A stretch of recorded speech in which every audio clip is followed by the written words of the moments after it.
So, good afternoon, all. Today we are going to present with sleep in women.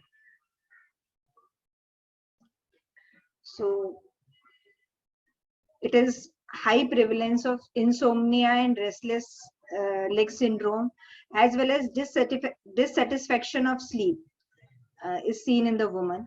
The objective, whenever the objective measure is being done with the actigraphy or polysomnography, there is a shorter sleep onset latency, increase sleep efficiency, and total sleep time, increase in total sleep time. So although we say that is a dissatisfaction with the sleep, that is a subjective, women feel more dissatisfied, while objectively when we do the recording of PSGA and actigraphy, that is comparatively lesser, means whatever recording we see, it is not observed the same thing. The sleep disturbance and insomnia disorder are more frequent, particularly during the time of hormonal fluctuation. The one thing it comes to notice that zolpidem is the first drug in the US to have a different recommended doses for the woman versus men, as the elimination of zolpidem from body is more slower than men. And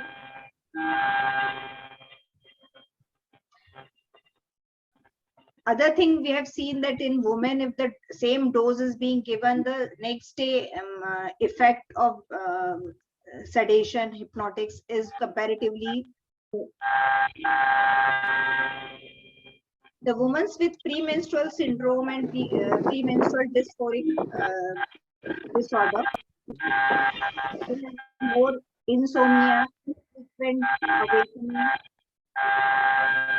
non-restorative sleep, unpleasant dreams, nightmares, and poor sleep quality. Daytime disturbance such as sleepiness, fatigue, decreased alertness, and inability to concentrate during the menstrual week and first few days of the menstruation. There is steeper rise of the progesterone level in the post-ovulatory phase, that is a luteal phase.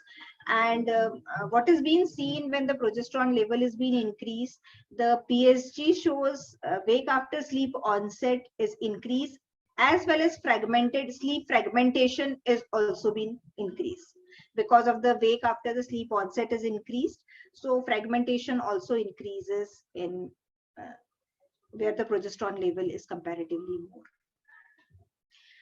Some of the animal studies show that is when paired with untreated overactimized rat with the rat who have been given the estradiol and progesterone, or both time spent in the spontaneous NREM and REM sleep during day and night, there is no much of the difference. When we see the sleep deprived animals and the hormone treated rat, which have show the large increase in the REM sleep.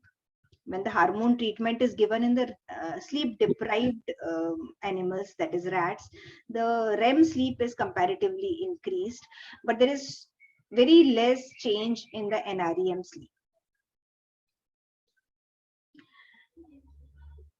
Basically, whenever we talk about the female reproductive age group, there is two hormonal level are going to be changed. One is the progesterone and the other is the estrogen. So progesterone is going to cause whenever it is being administered, that enhance the sleep duration quality. Slow wave sleep is comparatively more, but there is no change in the architecture of the sleep in postmenopausal women, and only the environment related sleep disturbance may be there. The progesterone is a ventilatory stimulant, and it increase the activity of genoglossal muscle, so airway patency can be maintained. So comparatively, this is a protective phenomena which will cause decrease in the sleep disordered breathing. Usually in the luteal phase, one of the study is showing that in the healthy woman without sleep issue, when airway resistance have shown to be lower in the luteal phase compared to the follicular phase, as the progesterone increases the genoglossal muscle, and this is going to have the protection against the SDB. Progesterone is a strong respiratory stimulant and have the potential to result in hypocapnia. It is theoretically possible that the progesterone may lead to central apnea, causing ventilatory overshoot. But whenever we observe this, that is not shown high prevalence of central apnea in the pregnancy, as in pregnancy the progesterone level is going to be increased. And the women have comparatively protected whenever the luteal phase is there, they have been protected from SDB. The estrogen has also been prone to protect against the SDB. It is, I don't know how it is being protecting, but they mentioned that it is have protective effect. One of the studies shows that compared with the premenopausal woman, postmenopausal woman not receive hormone replacement therapy seems to be at increased risks of SDB. So if estrogen is being given externally, it will be having some protective effect, whereas the postmenopausal woman receiving hormone replacement were having comparatively lesser SDB. The animal studies show that the estradiol likely prevent cardiorespiratory disorder and oxidative stress by chronic intermittent hypoxia, and suggest that this is going to be having protective effect against the cardiovascular as a sequence of apnea. During the menstrual cycle, changes in the sleep across the menstrual cycle take place, and there is increase in the sleep spindle in NREM sleep in post-ovulatory, that is the ovulatory luteal phase of menstrual cycle, when the progesterone level is comparatively high as well as estradiol level is also high. Estrogen and progesterone receptor are located in many sleep-wake regulatory neurons, nuclei, that is basal forebrain, hypothalamus, dorsal raphe nuclei, and locus coeruleus. The difference in the prevalence of insomnia is seen in young man and women. In female, it is comparatively higher, around 28% higher risk of insomnia has been seen. The perception of poor sleep quality in a woman is not reflected in PSG. As in first slide I mentioned that women have complaining of poor sleep, but when we do the recording of PSG or actigraphy, it is not been seen any change. Much of the objective recording is not being seen. Now, another study determined that the rise in the progesterone level in the luteal phase is the same thing which is causing increase in the wake after the sleep onset, and that may lead to sleep fragmentation. Then there is some of the study which is a very small studied population. They have compared the OC pills with the regular ovulatory menstrual cycle, and they say that very less population is very small, so it is not very conclusive, but still they have mentioned that is increase in the slow wave sleep in premenstrual phase in the cyclical group compared to the OC pills group. They have taken only the 3 women who are in the regular menstrual phase and other who are taking fixed OC pills. Another study determined that there is 3 women at follicular and luteal phase who were taking OC pills. The REM sleep latency was shortened in the women who are taking OC pills. The reason and explanation is not been, I didn't get it, so we'll discuss in the end of this. The other thing very important in present situation, there is shift work. The women working in the shift duties, they have more difficulty for adaptation for the sleep. They have serious risk factor for the sleep disorders such as insomnia and daytime sleepiness. The finding of that neurons in the suprachiasmatic nucleus contain the receptor for estrogen and progesterone indicates a functional interaction between the circadian system and menstrual cycle. The female in shift work experience irregular menstrual cycle, which is commonly been seen. The shift work may also increase the risk of some form of cancers in women. So one proposed explanation is the exposure to light at night suppresses the melatonin production, which has potential oncostatic action. So incidence of all the cancers may increase if excessive light exposure is going to be there. The risk of breast cancer is higher amongst the women who are frequently do not sleep at night, with an increased risk amongst the subject working in the bright places. And there is in one of the study they mentioned there is, if a person have 3 nights per month having a shift duty, and this is continued for 15 years and more, there is an increased risk of colorectal cancer is seen. Sleep during pregnancy. Many factors contribute to sleep during pregnancy, including increased progesterone level, increased prolactin level, diaphragmatic elevation, fetal movement, bladder distension, temperature fluctuation, GI reflex, as well as there is some anatomical changes take place which is going to cause prone for SDB, that is weight gain, decrease in the FRC, as well as nasopharyngeal edema, that is due to estrogen. There's more blood flow to those area, and hyperventilation with increased sensitivity to carbon dioxide. This is going to cause more chances of SDB. There is some physiological adaptation take place which will protect against the sleep apnea. First thing is elevated progesterone level.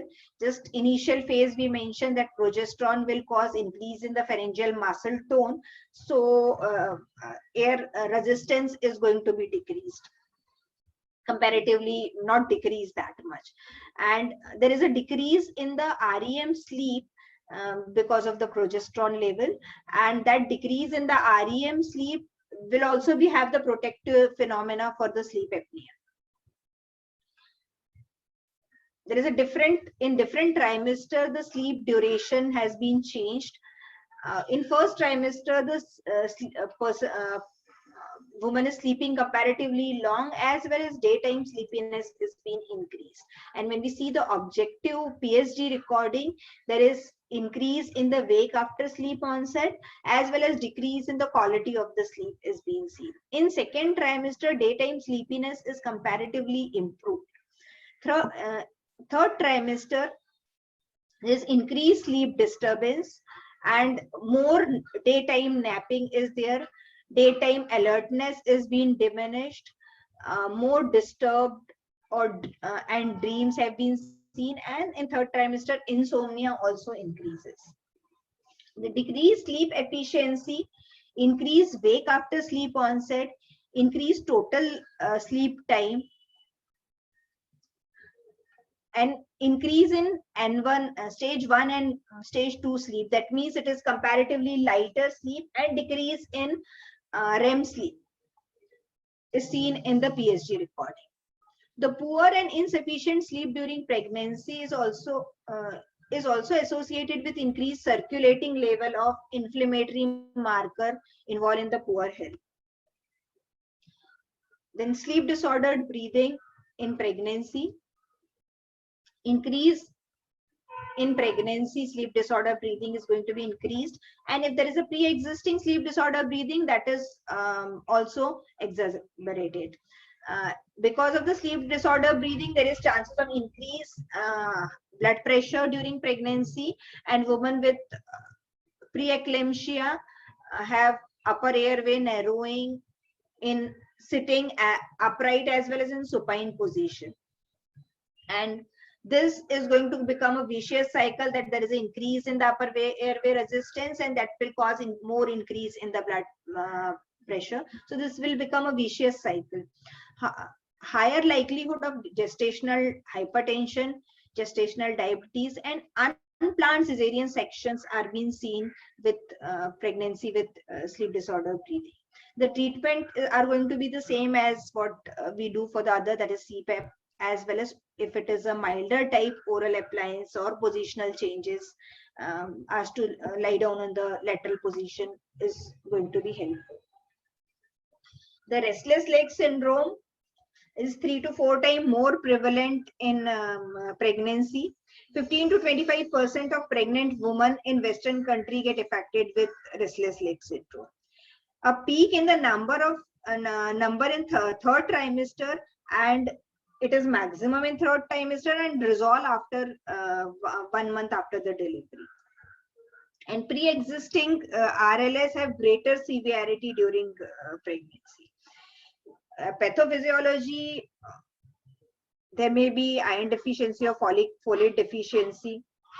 When we see the hemoglobin, ferritin, and B12 level which falls in the second trimester, and a study determined that the relationship of estradiol and RLS is found that pregnant women who reported RLS have higher level of estradiol hormone.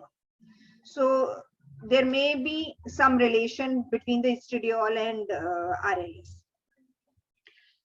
Management of RLS, first thing comes is the behavioral modification. All the factors which will exaggerate RLS is to be avoided, including smoking, certain antidepressant, and caffeine. Supplementation of iron and folic acid is to be done. And in case the pharmacological treatment is being required, then those to be given in later time of the pregnancy, that is third trimester, or in lowest effective dose to avoid the teratogenicity. Postpartum, 30% of women have disturbed sleep. First 6 months of postpartum, there is again increase in the wake after sleep onset and decrease in the sleep efficiency. Women with poorer sleep, they perceive that their infant have a lower mood and is being more distressed and tearful. The intervention to improve the maternal sleep and fatigue is limited, perhaps because it is a universal nature of experience and belief that disturbed sleep is unavoidable part of motherhood. One of the study, they mentioned that breastfeeding compared with the bottle feeding has been found to influence on the sleep, with marked increase in slow wave sleep. That means N3 sleep is going to be increased. That may attribute to increased level of circulating prolactin level. May be attributing increase in the level of prolactin circulation. So if you just compare the breastfeed and bottle feeded thing, that N3 sleep, that is slow wave sleep, has been increased. The sleep during menopause and postmenopausal period. So whenever we describe about the menopause period, that is whenever there is a absence of menstruation for 12 months, it is considered as menopause. And before that, if there is a hormonal fluctuation is there, that is a menopause transition period is there. So during menopausal transition, women are at increased susceptibility for several symptoms that signify reduce their quality of life. These symptoms are hot flushes and sweating, that is vasomotor symptoms. Insomnia have been reported in 25% of women, and severe insomnia which requires a treatment is 15% of women between 50 to 65 years. The subjective sleep quality deterioration start in the perimenopausal period only. The perceived sleep changes, that is sleep fragmentation, increased awakening, and poor quality of sleep has been seen. When we see the PSG recording, there is no difference in total sleep time. There is some sleep fragmentation is there, and sleep efficiency in perimenopausal or postmenopausal woman compared with young. So there is hardly any difference in PSG recording, but perception of sleep changes is comparatively more. There are two longitudinal studies show that improved sleep architecture as woman enters the perimenopausal age, and there is more greater total sleep time as well as slow wave sleep compared with the perimenopausal. So this is again contradictory thing are coming, that some of the two studies they mentioned, that is increase in the total sleep as well as sleep wake slow wave sleep have been increased as compared to peri. The mechanism, although it is not established fully, but there may be vasomotor symptom, hormonal changes, age-related changes, or increase in the comorbid conditions such as depression, anxiety, and sleep disordered breathing, which is common at that particular age. So it may be multifactorial, that is so many things combinedly may affect those problems. The vasomotor symptoms have been induced in a younger woman by using gonadotropin releasing hormone agonist, and these women were more likely to represent with worsened sleep quality, frequent awakening, and have high insomnia severity index, as well as Pittsburgh sleep quality index is also become problematic. So if it is been vasomotor symptom have been induced in the person by giving external gonadotropin releasing hormone agonist, these type of the symptoms may be seen. Actigraphy and polysomnography shows that sleep fragmentation, increase in sleep wake after sleep onset, and poor sleep efficiency is associated with vasomotor symptom. The duration of the vasomotor event is more important than the number of the event during the night. That has been correlated with all these symptoms, that is sleep fragmentation, lighter stages of sleep, and delay. It is not nothing to do with the it is comparatively more the duration of vasomotor event. The symptoms are comparatively more as compared to the number of events. Some of the studies have been given, that is a SWAN study, that is study of the woman health across the nation. There is a rapid rise in the follicular stimulating hormone as a marker of the low estrogen level was associated with high percentage of slow wave sleep and longer total sleep time in post reproductive age group, that is the perimenopausal and menopausal age group. So FSH rise, which is the marker for the low estrogen, so that will increase slow wave sleep as well as total sleep time is going to be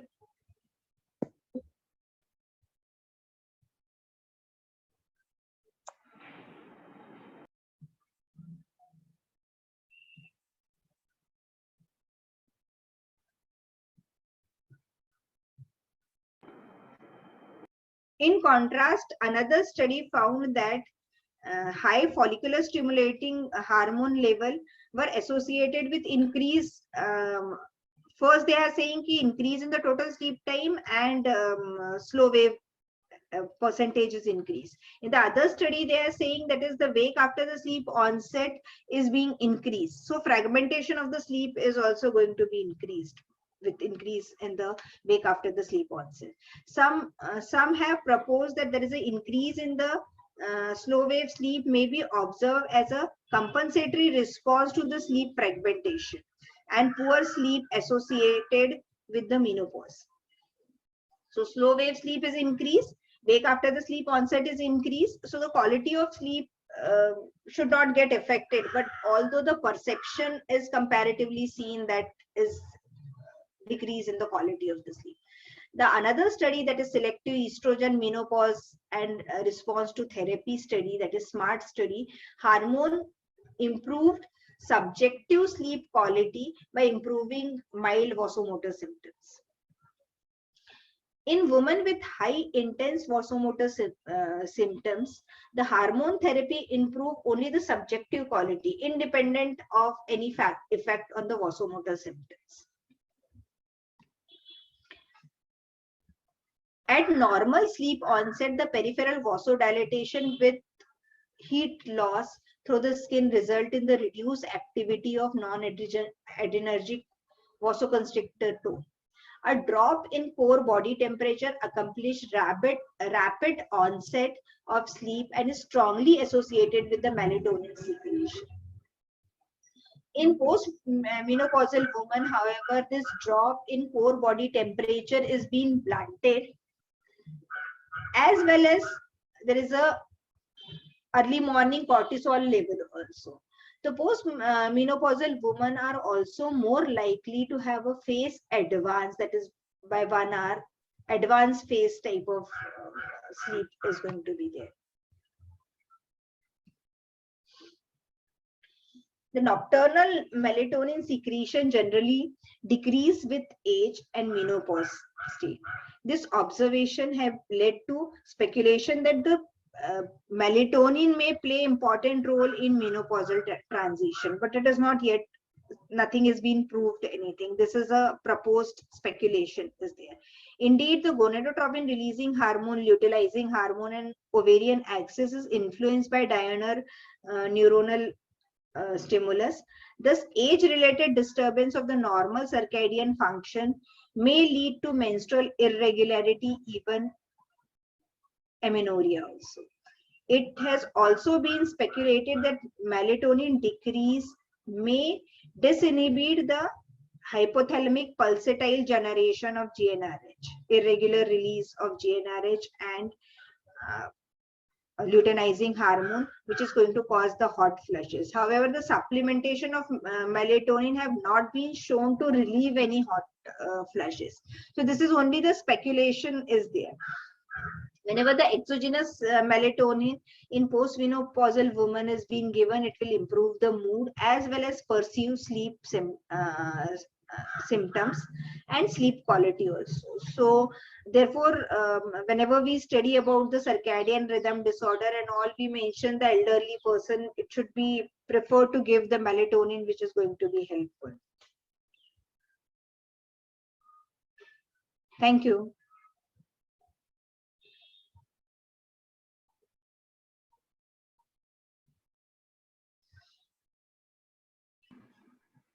Thank you, Dr. Pallavi. That was a very good presentation about the sleep disturbance in women. I have a question which you discussed in your presentation also. What is the physiological basis of the sleep disturbance or insomnia which is present during the luteal phase of the menstrual cycle and the one which is present during menstruation? So what is the hormonal change or the physiological basis of? Actually, they mentioned that whenever progesterone, because luteal phase, the progesterone level is comparatively increased.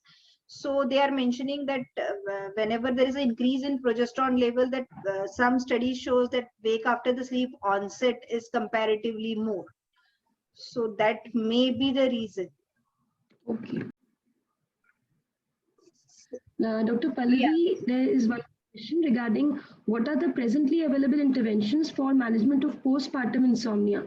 Do you have knowledge about what all our strategies are being used right now? No, actually, I don't have much of the idea about it. They mentioned that is this is a transition phase, so all mothers have to go through this transition. So there is nothing much is being described. Yes, very, very true. And even while I was reading some literature regarding the same, very less research is being done on this subject. It is a less explored area. Yeah. However, 1 or 2 papers are there in which they have given tryptophan enriched formula milk to the newborn. And this has shown that tryptophan, once the newborn consumes it through the bottle feed, it gets converted to serotonin that helps in decreasing the sleep onset latency and also helps in the brain development of the newborn. So this has been one recent research. Other than that, even I didn't find much of a material regarding management of postpartum insomnia. Yeah, that actually I have not get much of the time to go through, but is not easily available. Maybe one or two Very paper true. may be there. Yeah, very So true. this is an area which need to be explored. Needs to be explored because it is taken for granted that new mothers have to pass through this Pass through, yeah. tough phase, but more interventions and more researches are needed how they can be helped. Yeah, yes, that is true. Any other questions from the group? Dr. Pallavi, I have Yeah. a question. You said during pregnancy, sleep disorder breathing increases, the risk of SDBs increases. So, do we have any study regarding the risk of maybe abortion or growth retardation because of sleep disorder breathing, especially hypoxia during No, we have to search for the literatures because there is no. I have not gone through that any miscarriage about with sleep disorder breathing and miscarriage type of thing. I have not gone through, so we have to search for the literature. I don't know. And how common is a CPAP? How commonly it's administered during pregnancy if a person complains of SDB which was not present before she was pregnant? Actually, this topic the gynecologist can able to tell because I don't think it is being. Dr. Lokesh, are you giving CPAP to pregnant females who are complaining of SDB or OSA and which is which is precipitated because of pregnancy? Previously, it was not that severe. So, is it commonly being prescribed? Not so common actually. In our sleep lab also we do not commonly see the pregnant patients with OSA Mostly in symptoms. pregnancy, they go for symptomatic management, like whatever the cause is, they'll be treating that reason, and that's how they manage insomnia or sleeping disorders in pregnancy. Maybe they are attributing their symptoms with the fullness Yeah, of with their the abdomen only. pregnancy-related physiological changes. Yeah. And because they mentioned physiological changes, there is increase in the progesterone level, which is Very having true. more protective type of things. So, how much percent they say it is increased as compared to the normal population, it is increased. But how much are going for the treatment and all that? It depend on the severity of the cases. So that again we have to go through the literature and see that how many have, how commonly it is being referred to the sleep. And maybe it will be maximum during the last trimester, and then again maybe the pregnant females, they go through that tough time. Yeah, And because they mentioned that if there is a sleep disorder breathing because of the hypoxia, the fetal problems and gestational diabetes and all those hypertension is increasing. But how frequently is going for the treatment and how many have been referred, that is again a question we so have again, to. this would be a very interesting point from the research point of view. How frequent is CPAP in pregnant females who complain of SDB, and what is its effect on their fetal growth in terms of, and what is its effect on other parameters like preeclampsia and eclampsia, and then the pregnancy. Because even if in fetal there is IUGR, chances of IUGR is going to be increased. Very true. So again, this have to be. So we can search the literature and we can discuss on the group if we find something new, because today's talk was really very enlightening and very good. Any other questions from the group, please? Dr. Shweta, Yes. Omna this side. I wanted to ask Dr. Palvi, in the initial slides, they say, she said that there are no actually objective polysomnographic changes associated with sleep problems in females. Yes, they say that is actually what they are mentioning, that although the subjective complaint of sleepiness, that is disturbed sleep, in all are there, but when we have compared with the actigraphy or polysomnography recording, there is hardly much changes have been observed. So again, Dr. Palvi, I want to raise one point. Is there a way to differentiate or pinpoint that it is sleep state misperception or actually the sleep issues which the females are facing? I think they are mentioning that PSG, there is not much of the changes, arousal and all. But again, there some of the studies are, this is again a lot of contradictory because studies are comparatively very less.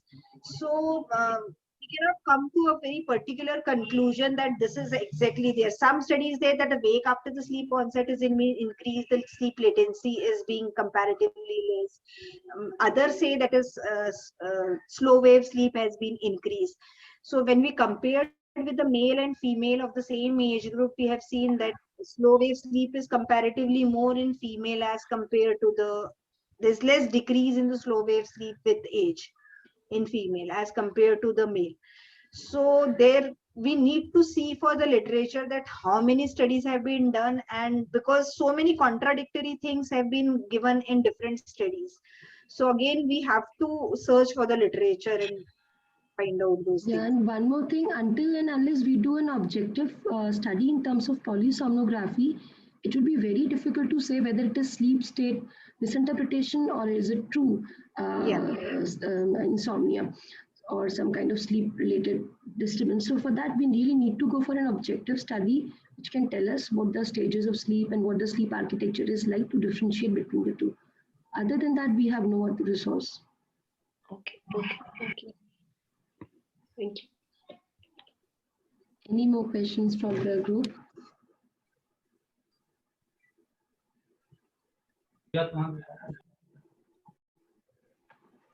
I think that's it for today. Dr. Pallavi, it was a very enlightening session and we got lots of knowledge regarding sleep in women. Thank you very much for it. And thank you everyone for participating in today's session. Thanks a lot. Thank you.